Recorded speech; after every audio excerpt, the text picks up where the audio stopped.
Starboy Ladeja at 76. What's up, guys? Again, welcome back to my channel. I want to say, if you're watching me for the first time, kindly like, comment, and subscribe. And I will be making this video in Yoruba. So, I want to be talking about Baba Ladeja at 76. Àti gbogbo àwọn congratulations tí Baba receive. I'm not going to lie, I'm surprised. I'm surprised to see a whole lot, an influx of congratulatory messages tó ń wọlé fún Baba. Like, ó ń wọlé ń truck ni, from Tinubu to Adelabu to Lanlẹ́yìn to even Akin Alabi, who is the federal honorable self, like, everybody was just dropping it for him. I was like, oh, well, were you guys not seeing this man before? And things don't used to be like this. Nǹkan ò kí ń rí báyìí tẹ́lẹ̀. Mo ti ń sọ ìbò. Nǹkan ò kí ń rí báyìí tẹ́lẹ̀. So kí ló wá dé tí gbogbo ẹ̀kan sáré yìí dande? Tẹ́ ẹ sọ Baba Ladeja di Starboy àtóbi ọ̀sán gan. Baba Ladeja is someone that should be celebrated. As a matter of fact, Baba ti ṣe a lot nínú òṣèlú, right? Even though ta ni mo tẹ gbogbo nínú fídíò yìí. So a lot tí Baba ti ṣe yìí. So tí the whole Oyo State bank one congratulations and happy birthday and all these things, many more years to spend on health and this and that. Kò tí pọ̀ jù.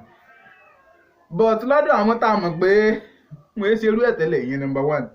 Nǹkan dáadáa ní tẹ̀sí ìjọ kan náà ni mo ń bẹ̀rẹ̀. But ọ̀rọ̀ òṣèlú rèé. A ní láti sọ̀rọ̀ bí tọ́rọ̀ ń lọ. Baba Ladeja is the de facto right now. Is the denomination of whatever is going to happen in Oyo State. Baba Ladeja ni ó determine in tó bá máa ṣe Oyo State báyìí. Anything tí máa ṣe Oyo State. Oh, Baba Ladeja ló máa ti like decisions tí Baba Ladeja bá take on electoral during elections. Ló máa sọ bí tí kíní máa wó sí. Ti 2015 tó rí bó ṣe rí, dájú mo fi wọlé second term. Àìrìnpọ̀ méjò lóko yà jẹmọ́. Everybody ti rí nǹkan tó ń ṣẹlẹ̀. Everybody is aware, right? Everybody is aware now that by forming a good coalition, a strong coalition, nobody will be able to stand alone and win, just like Ajimobi did. Ajimobi ṣe lọ second term yẹn. During that Ajimobi wọlé second term, Teslim Fọlárìn dá tiẹ̀ ṣe, Akala dá tiẹ̀ ṣe, Baba Ladeja dá tiẹ̀ ṣe,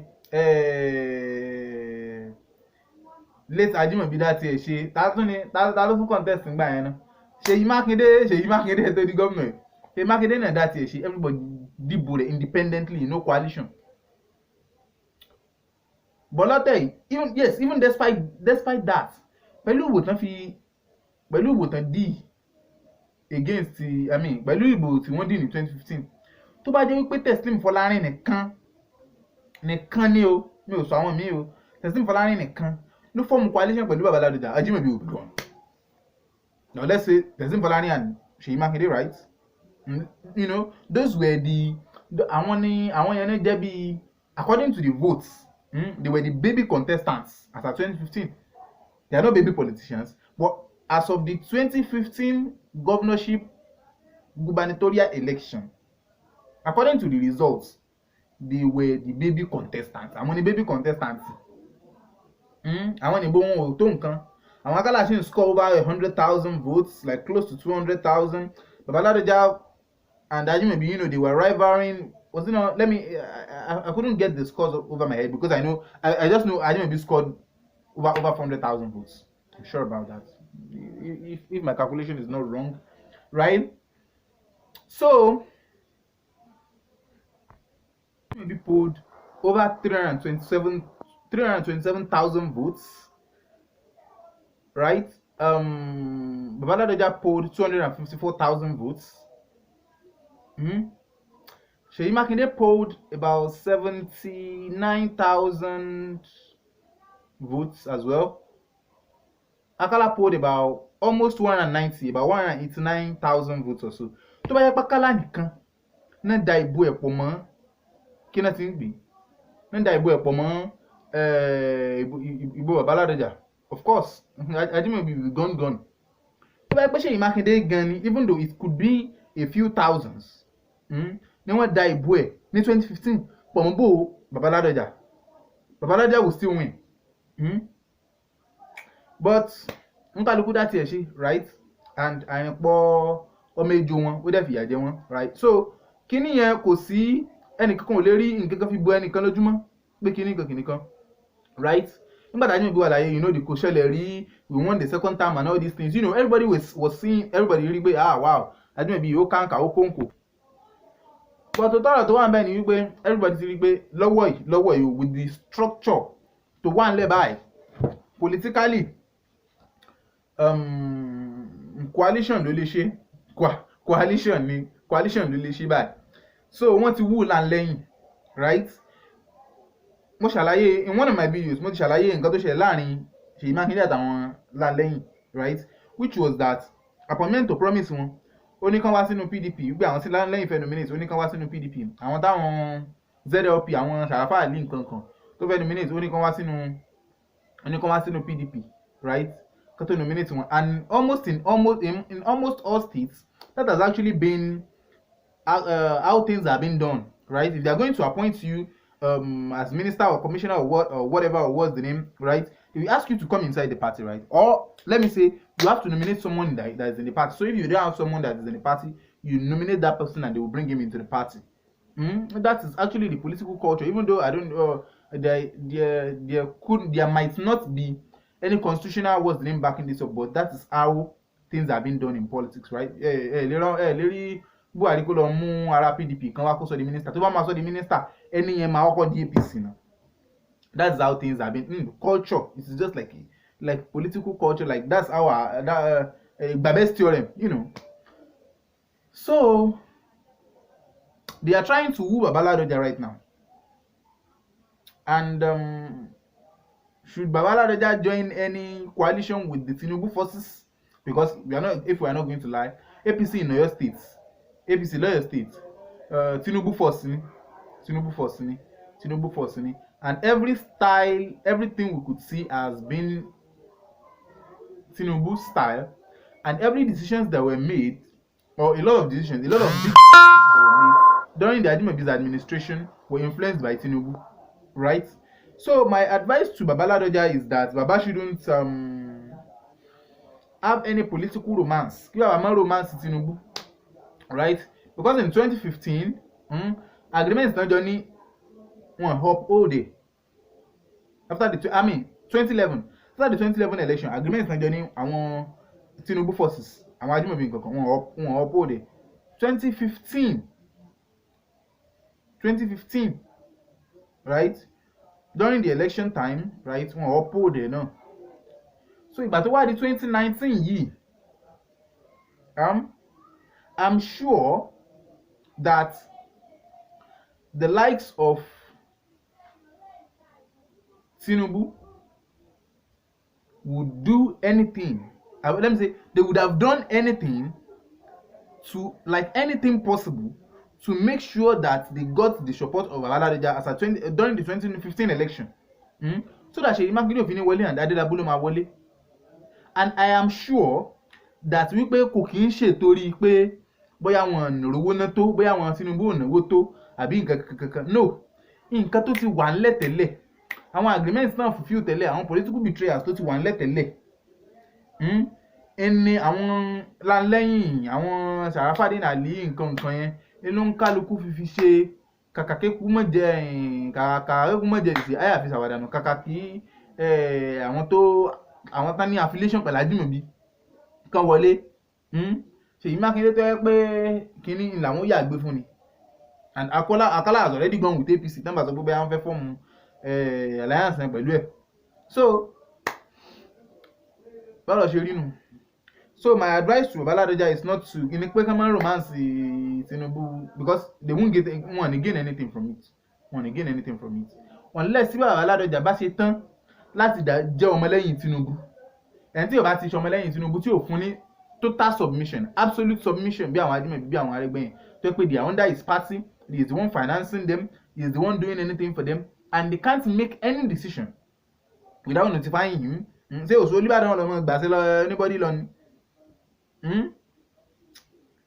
Kò lè ní good relationship pẹ̀lú Tinubu. Tinubu is a dominating politician. It is normal. It is good, right, to be a dominating. It is not. It is fine. Politics is actually about dominion and domination. But I think Tinubu is too aggressive in doing that to his political brothers in Southwest. What I think he should, in gẹ́gẹ́ mi rò pé Tinubu yẹ kó ṣe ni pé nígbà táwọn agbára yẹn ń dé tágbára yẹn ń tẹ̀ lọ́wọ́ gbogbo àwọn bàbá Ládọjà ló yẹ kó wábi tó máa fi òǹkàdùkú wọn sí òkè o bàbá o àti mọ̀ pé yìí ni ẹ máa ń pùlù gbò Ìbàdàn pọ̀ o slọ́ọ̀tì wẹ́yà ọ̀dọ̀ yín lè ti mọ̀ wá o kíní kan o I'm not supporting godfatherism mi ò dẹ̀ support pé òkè o bó ṣe yẹ kí wọ́n pẹ́ slot ní inú party wọn ni kó ṣe Nigerian constitution, it's in their party so they can share anything, right? Okay o bàbá ìyẹn wà ń bí o slot honourable mẹ́ta o slot honourable ọ̀dọ̀ yín lè ti mọ̀ wá o akálà o bó ni yóò ṣiṣẹ́ tó gba senatorial kínní ni àbí kínní kan o àbí ká fún ẹ ní báyìí o. If you put those so ó yẹ kó ti plan gbogbo kínní yẹn lẹ̀ ó yẹ kí Tinubu I think lójú tèmi mo rò pé Tinubu ní self-esteem issues ó dẹ̀ ní ego issues. Ó fẹ́ kí jẹ́ pé gbogbo nǹkan kó sáà máa wá sọ́dọ̀ Tinubu kó sáà máa béèrè pé bàbá o tí ò bá tí sáṣẹ Tinubu ń bẹ̀ kàn máa lè ṣe no this is Ibadan not Lagos. Lagos go with everybody care about his own self-interest and so far you give me whatever I want, I'm going to do whatever you want. Yàrá Ìbàdàn ò rí bẹ́ẹ̀. Ará Ìbàdàn if you Ará Ìbàdàn are egoistic too, just like Tinubu himself is egoistic as well. So Ará Ìbàdàn lè fi tó bá ṣe Ará Ìbàdàn dáadáa Ará Ìbàdàn lè fi 1 million wá 1 naira tó bá jí 1 naira Ará Ìbàdàn fi 1 million wá 1 naira kún ó lè bá kó bọ̀. So it is not just everything about Ibadan is not mathematical. A lot is emotional, a lot is about confidence, ego and their self-esteem as well. Ibadan is built by, Ibadan was founded by warriors, so you should know, by powerful people, so you should know how powerful people behave. So, and politics of Ibadan right now, by Ashele to she fresh, Seyi Makinde she king by Ashele to she fresh. If apart from him being the governor, right? Before Seyi Makinde the governor, only influence a lot of groups. Muslim groups and Muslim groups and Christian groups, and I'm not saying NASFAT particularly, right? Most of the religious groups, traders unions, ó ti ṣe bẹbẹ fún wọn gan. So by that tabade wo by àwọn àgbààgbà ní Ìbàdàn Ládọjà ká wọn tán àwọn òṣìṣẹ́ Ládọjà ká wọn tán so ibo lẹ fẹ́ Lagos ìgbà tẹ́ bá ní kíní kan bàbá Ládọjà ń sìn loyalist bàbá Olúbàdàn ni ṣé bàbá Olúbàdàn tẹ́ mú power rẹ̀ tẹ́ divide ẹ̀ ẹni yóò sọ pé kíní kan ibi tí Olúbàdàn bá sì lọ ní Ládọjà ń lọ.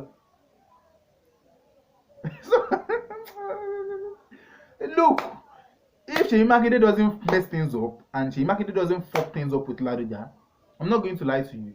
The damage, should I say it, is not actually a damage, right?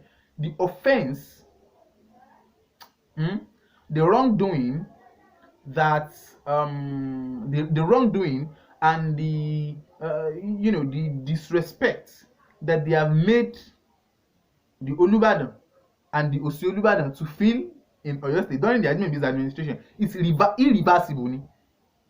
Ẹ̀gbin yẹn ẹ lè lè dá padà, even kí court gan tún sọ pé okay o gba àwọn bá 38 yẹn whatever, but still mi ò rò forgiveness yẹn, they can forgive you but they will wọ́n ní fẹ́ gbà tẹ́ bá ní okay forgive wọn tẹ́ bá gbéjọba yín padà wá kílẹ̀ rò pé yóò tún ṣẹlẹ̀. Báwo lẹ fẹ́ kàn trust yín, right? Wípé bẹ́ẹ̀ ṣe divide the power Olúbàdàn yẹn,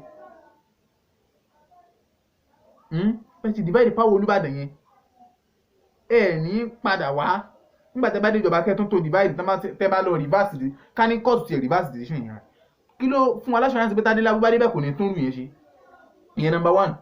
Bàbá Olúbàdàn ni òsì Olúbàdàn ni probability àti ìjọ Olúbàdàn ti ẹ̀mẹ́ wà tó bá gbà yín láàyè àti disrespect Olúbàdàn ní by the time tó ní ìbàjẹ́ Olúbàdàn tá máa ń disrespect rẹ̀ tí gómìnà fún ọ̀wẹ́ anybody máa ń disrespect àwọn èèyàn ní ògbẹ́ni tán. So Ládọjà will do anything to make sure that the stool of Olúbàdàn is not disrespected. I think, and for the fact that he has dropped the governorship slot and governorship seat that he was pursuing, mo sure pé ipò Olúbàdàn yẹn máa jẹ bàbá lógún gan, and kò ní fi ṣeré sẹ́yìn tẹ́ ti disrespect ipò Olúbàdàn ẹ sọ pé ẹ̀yin lè sọ pé okay ẹ uplift ẹ ní whatever bọ̀ lójú bàbá Ládọjà òun ò rí bẹ́ẹ̀, lójú Olúbàdàn náà ò sì rí bẹ́ẹ̀. Ẹ̀yin ni bàbá has become an imperial majesty lójú tí ló ti jẹ́ imperial majesty. Lójú tí ló ti jàpọ̀nlé lójú ẹni tẹ́lẹ̀ ń pọ́nlé sójú àpọ̀nlé lójú ẹ̀. Of course he's going to see you as you are working against him. So that is it. It's the end of the road for APC as so far as Ibadan is concerned, except Ládọjà and Ṣèyí Mákindé are not the determinants, the incumbents, and the strongest political godfather of the state, which is Ládọjà. They are méjì wọn lásán gan gone. And as a matter of fact, Tinubu is having issues with Buhari now. Buhari is spanking him here and there. Tinubu ndimbi salon. So ní parọ́ mo fura sí Buhari pẹ̀lú Supreme Court judgment to uphold the election. Ṣèyí Mákindé could have won the election honorably, true, right? But APC has a way of tó bá fẹ́ dàbàrú nǹkan wọ́n mọ̀ mọ́ ṣe. Because staff ní parọ́ a lè wò pé state election yàtọ̀ sí federal election. Federal election has a lot of role in playing on the result of the state election. Táwa ní parọ́ táwa dẹ̀.